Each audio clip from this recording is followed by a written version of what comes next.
All right, strap in everyone. Let's dive deep into the world of kite surfing.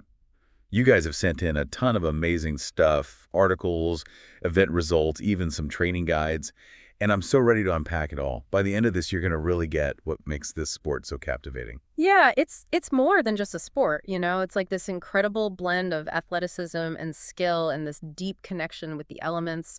You're harnessing the power of the wind, gliding across the water, sometimes even launching yourself into the air. It's like dancing with nature. Okay, so let's take a step back for a second. Hmm. Let's say you're watching someone kite surfing for the first time. What are you actually seeing out there? So you'll see a rider harnessed to a large kite, and they use that wind power to move across the water on a board. But here's the cool part. It's not like a one-size-fits-all board situation. But, from what you sent in, there are three main types: twin-tip surf kite and hydrofoil. And each one caters to like a different style and skill level. So it's kind of like snowboarding, Yeah. where you might start with a basic board, and then as you get better, you move on to something more specialized. Yeah, exactly. So a twin-tip board that's like your all-rounder, great for beginners learning tricks, riding in a variety of conditions.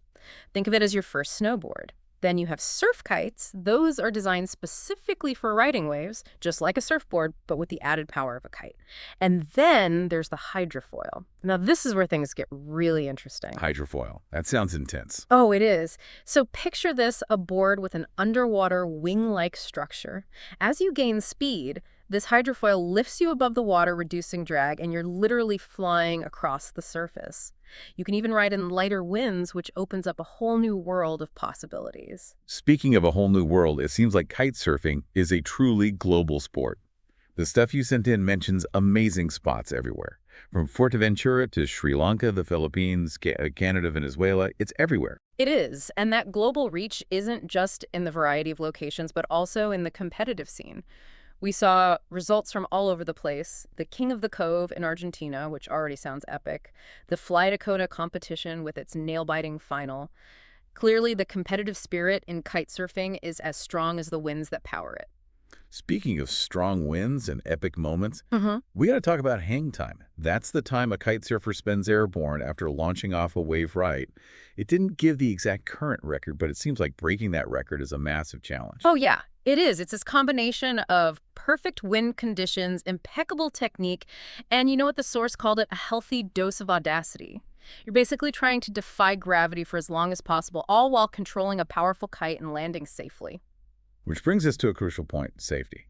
Kite surfing is dealing with some serious forces of nature, and it seems like all the stuff you sent in really emphasized the importance of safety measures. Absolutely. One source even broke down safety into what it called the rule of 3 Ps: proper training, proper equipment, and proper planning. So it's not just about jumping on a board and hoping for the best.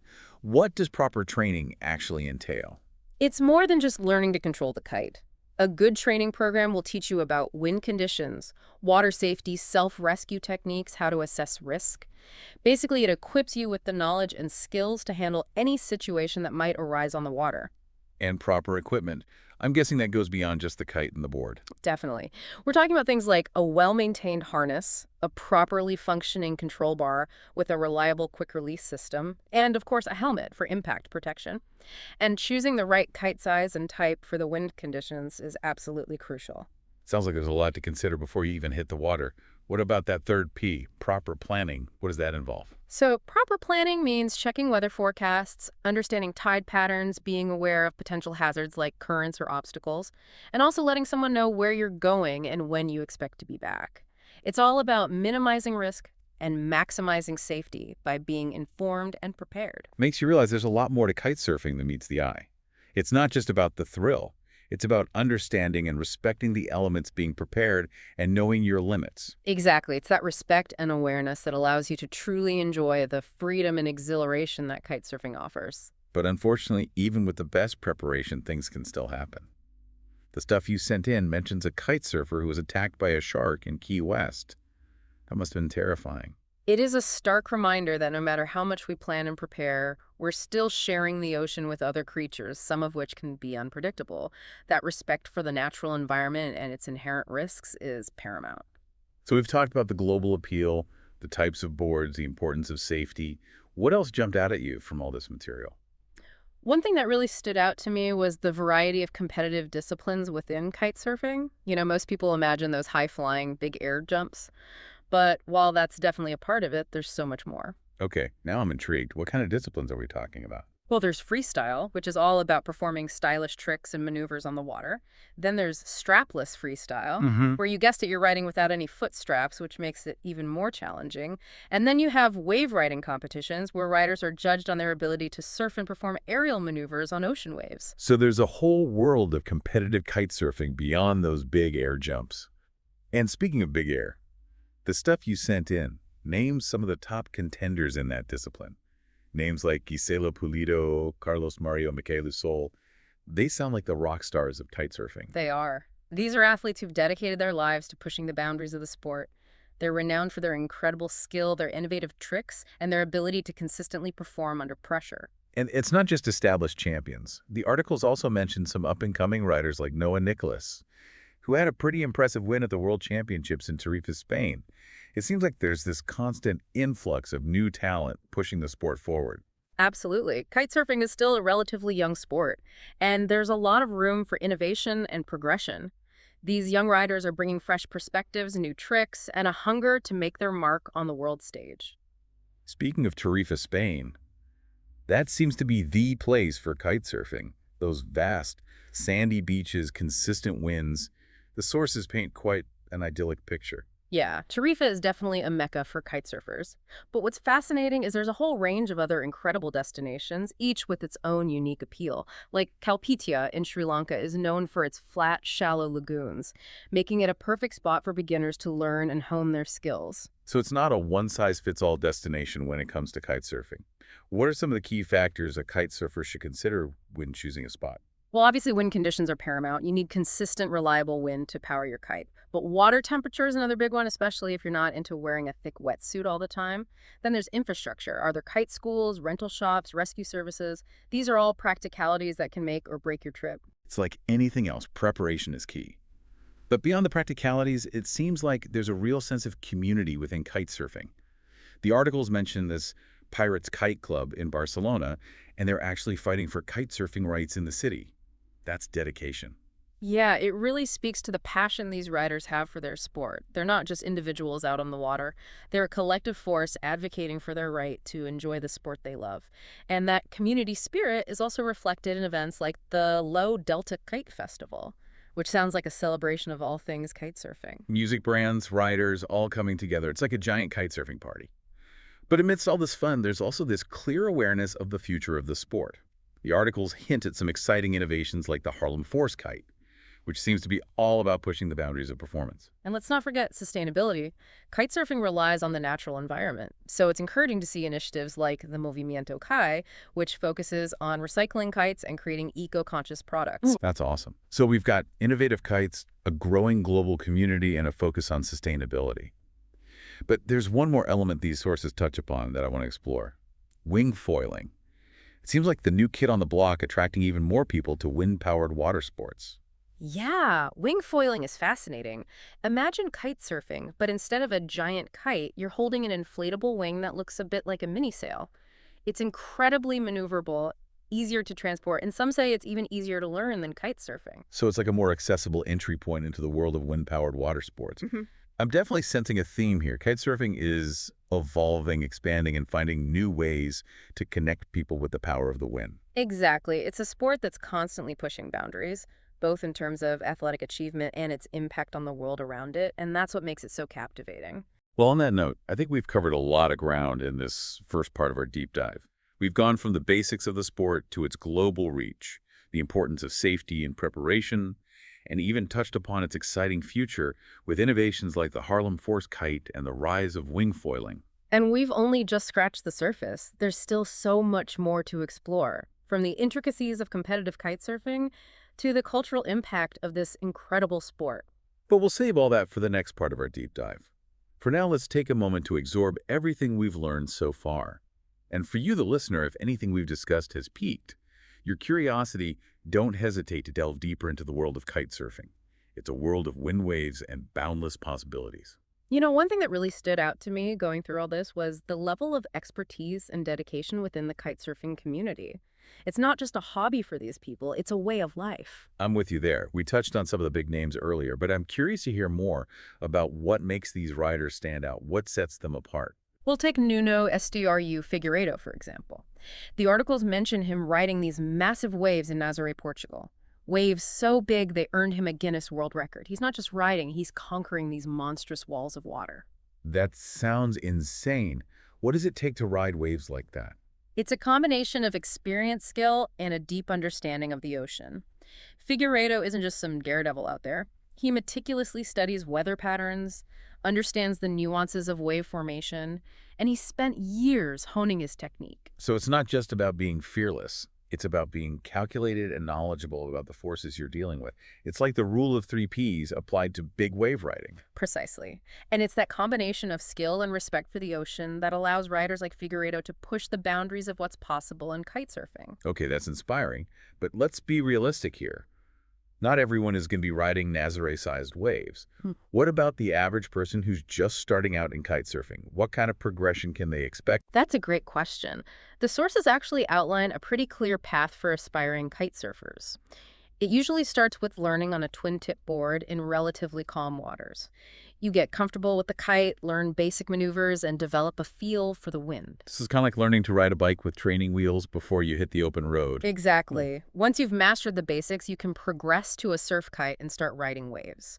This is where you really start to connect with the energy of the ocean and experience the flow of riding. And then for those seeking the ultimate challenge, there's the hydrofoil. We talked about hydrofoils earlier. Yeah. And they sound pretty intimidating. What kind of skills do you need to make that jump? Well, hydrofoiling requires a good understanding of board control balance and how to harness the lift generated by the foil. It's definitely more advanced, but the sources highlight the incredible feeling of freedom and speed that comes with riding a hydrofoil. It's like each stage of kitesurfing offers a new level of challenge and reward. And speaking of challenges, we can't forget the competitive side of the sport. We talked about international events. But the sources also delve into the Spain Kiteboarding League. What's the vibe there? The Spain Kiteboarding League is interesting because it showcases a blend of seasoned professionals and up-and-coming riders. You got guys like Noah Nicholas, already a world champion, competing alongside younger talents who are hungry to prove themselves. Sounds like a breeding ground for both competition and camaraderie. Do they mention any specific riders who are making waves, so to speak, in the Spanish league? Definitely. They highlight Nia Suarez, a young rider from Cadiz, Spain, who's absolutely crushing it in both kitesurfing and wing foiling. She's already achieved some impressive results and is definitely one to watch. It's awesome to see young talents like her pushing the boundaries. It keeps the sport fresh and exciting. But on a more serious note, the sources also mention a kite surfer named Fernando Antonio Giraldo who went missing off the coast of Colombia. That must have been a difficult story to come across. It was. It's a sobering reminder of the inherent risks involved in kitesurfing.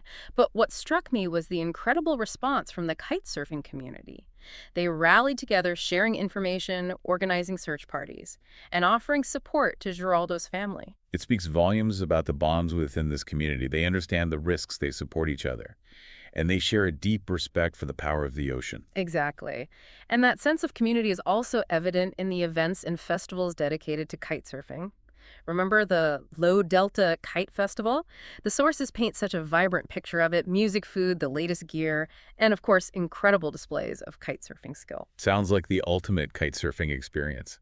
But let's shift gears for a moment and talk about something we haven't touched on yet.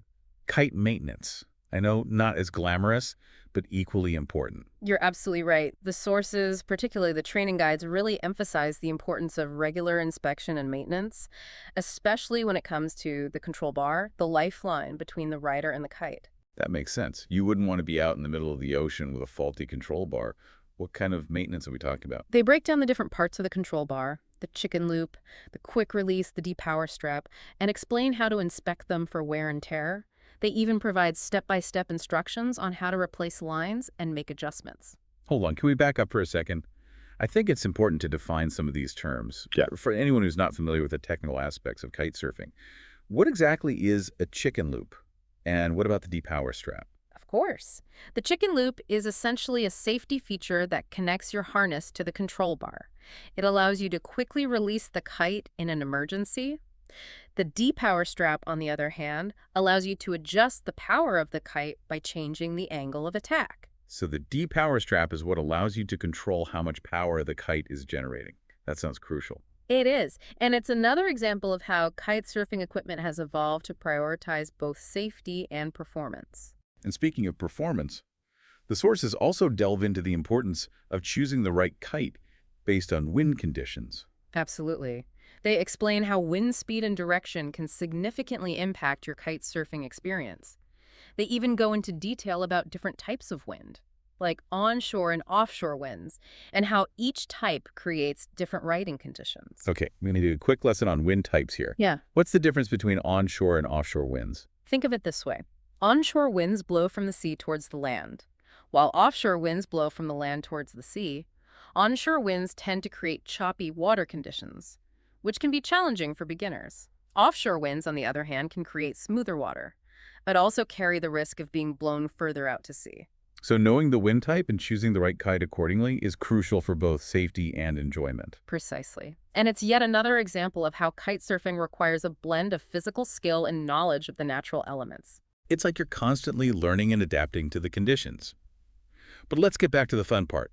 The sources are packed with tips and tricks for improving your kite surfing skills. They even offer a step-by-step guide to mastering the water start, that crucial moment when you transition from floating in the water to riding on the board. What are some of the key elements of a successful water start? They emphasize things like body positioning, kite control, and using the power of the kite to lift you up onto the board. It's all about coordinating your movements and harnessing the wind to your advantage. It's about finding your flow, connecting with the wind, and experiencing that pure joy of movement. And that joy is something that seems to be universal in kite surfing.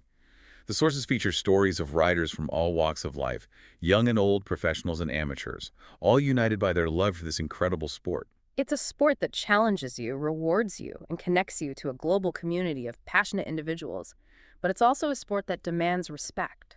Respect for the wind, respect for the ocean, and respect for your own limits. Well said. And on that note, I think we've covered a lot of ground in this second part of our deep dive. We've explored the world of professional kite surfing, delved into the nuances of technique and equipment, and even touched upon the importance of safety, community, and respect for the environment. And we still got more to uncover. That's right. In the final part of our deep dive, we'll explore the cultural impact of kite surfing, the rise of wing foiling, and the future of this incredible sport. So stay tuned.